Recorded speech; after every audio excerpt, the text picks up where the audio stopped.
Hi everyone, today is June 10th and I am taking a look over here at planetwatcher.com and big announcement, time to get excited. Mercury retrograde will be going direct in, if we take a look over here, 1.3 days. And where is Mercury right now? Mercury is in the sign of Gemini. It's right down here. And at the moment, Mercury is not close enough to the Sun and Mars to be part of this grouping and have a direct influence on the Sun and Mars. However, Sun and Mars in the sign of Gemini have been adding some extra energy, and it may feel as if it's been a more impatient or active Mercury retrograde time period than what you might have remembered from past Mercury retrograde time periods. We only have another day and a half approximately to endure this. There is a little bit of a shadow side to it, and it takes a few days for us to adjust to any planetary changes, especially when a planet goes direct or retrograde. We notice it for a couple of days as we adjust. It's like getting your sea legs when you're on a boat. Also, when a planet changes houses in your natal chart, you may notice it distinctly, and it takes a little bit of time to adjust to the difference. And the same thing when a planet changes signs, that you will feel the difference distinctly, and then as the days move on, you adjust to the different sign that the planet is moving through, and things equalize. So we only have a short time left on Mercury retrograde, thankfully. Just be patient for a little while longer. And hopefully, once it's over, you will be able to see things moving forward much more quickly if things have been delayed, or you've been waiting on receiving news, or attempting to put something into action and it hasn't been working out for you very well. For myself, what I've found is that I've had to do a lot of things during this Mercury retrograde that I would not necessarily choose to do during a Mercury retrograde. I've had no choice in the matter. And while I've been doing these things, I have found that I have no other option between choices, such as choosing a flight or renting a car or whatever it is. I have the only option available to me, and usually there's just one of something left, and I have to jump in and take it, or reserve something and do it and commit to it. And it's frustrated me that I've been boxed into a corner and I haven't been able to do the planning. The planning's been forced upon me, and I feel that it has been how Mercury retrograde has been acting for me. I don't know if it's worked that way for you, where you've had no other option, but you've been forced. You've been made to make a decision that was not your decision necessarily. You may still want to book that flight, or make that reservation, or make whatever plan it is, but you might have been given no other option but to take the only choice being offered to you, and that can be very frustrating. In some ways, though, it's also very liberating, because if there's nothing you can do about it and that's the only option, then that's the only option, and let the chips fall where they may. Because I've made some of my plans during the retrograde, I am going to be very careful when I follow through on my actual travel, when I'm on outside of the Mercury retrograde time frame, and I'm curious to see how everything will go, if everything will go smoothly. I've literally printed everything out in doubles so that I have plenty of proof of everything if I run into any paperwork snafus, because I did what I needed to do during the Mercury retrograde. Now, there's some good stuff going on today involving the moon. The moon moves very quickly. It is moving in the sign of Aries right now, and today it triggered a grand trine, this triangle that we see here. This involves the moon in Aries, Saturn at 0 degrees of Sagittarius, and Venus at 4 degrees of Leo. And Venus is not quite close enough to Jupiter here to be a part to pull in Jupiter into the grand trine.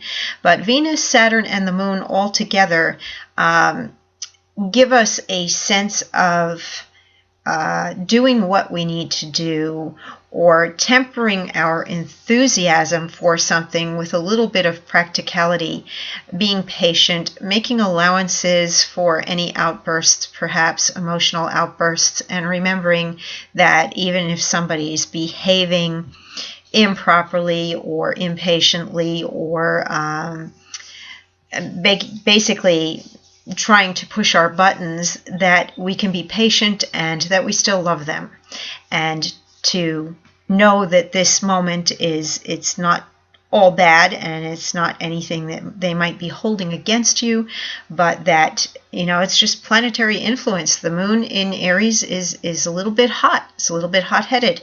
And here we have the impatience of Mars and the Sun. So together, that's some hot energy, a little hot under the collar, and people wanting to do things very quickly, or people thinking mainly about themselves. When the moon is in Aries, Aries says I am, and the influence is always on the self. And of course, we have to remember that we are not the only person in the world. If we need a little bit more self-confidence or self-assurance, or we need to self-assert, then the moon moving through Aries can be a good time to go out and do that, in which case this grand trine can help you to assert yourself in a loving and firm way.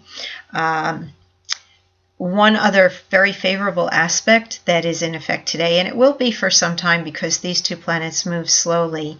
The planet Uranus in Aries is forming a trine to Jupiter in Leo, and I don't know what houses that might fall within your own natal chart, but in general for everybody right now, this is a bit of a luck transit, that if you take a risk or a chance, you may actually benefit by moving a little bit outside of your normal comfort zone, or doing something that is unusual, following through on an impulse, as long as you don't go and risk more than you can afford to lose. Go ahead and grow and expand a little bit, or take a chance, buy that lottery ticket. This is a very lucky influence. This may also contribute to restless feelings right now. Growth and expansion can, and especially in the sign of Leo, Jupiter in Leo wants to play, wants to go and play with other people, wants to go have adventures, show off, do grand things, live royally, and it's being poked right now by Uranus, which is saying, oh, go ahead, you can do it. Go spend that money in savings and take a vacation. Go and do that dream. Go have fun. Go ahead. Now is the time, and it is summer, so it's a wonderful time to go out and have that vacation, or begin to plan that vacation.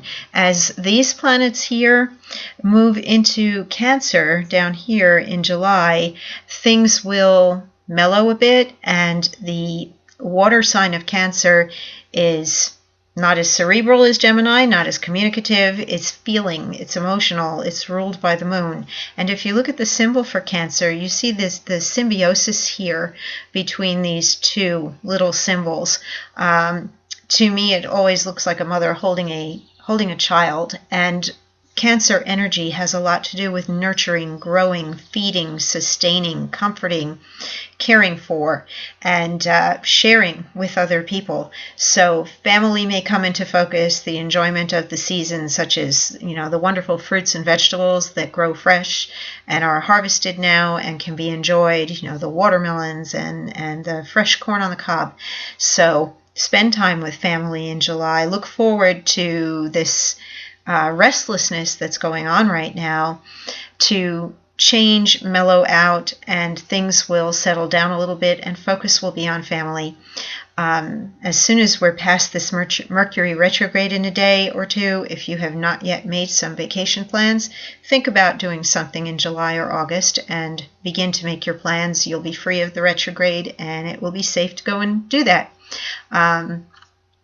Let's see if there's anything else that can be mentioned here that looks significant.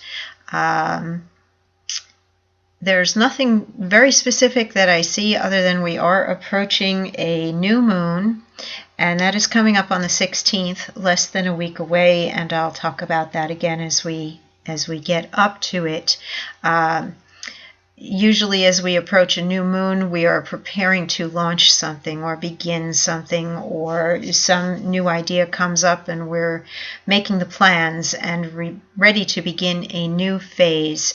Of course, at the new moon and the full moon, emotions are always heightened, or things may feel more intense, and this new moon in Gemini on the 16th will be occurring in the sign of Gemini, so it's simply more Gemini energy coming into focus. But because we will be outside of that retrograde, it will be much easier to launch our plans or communicate clearly and make things happen in a way that is more to our liking. So have a great day, and I will talk to you all soon.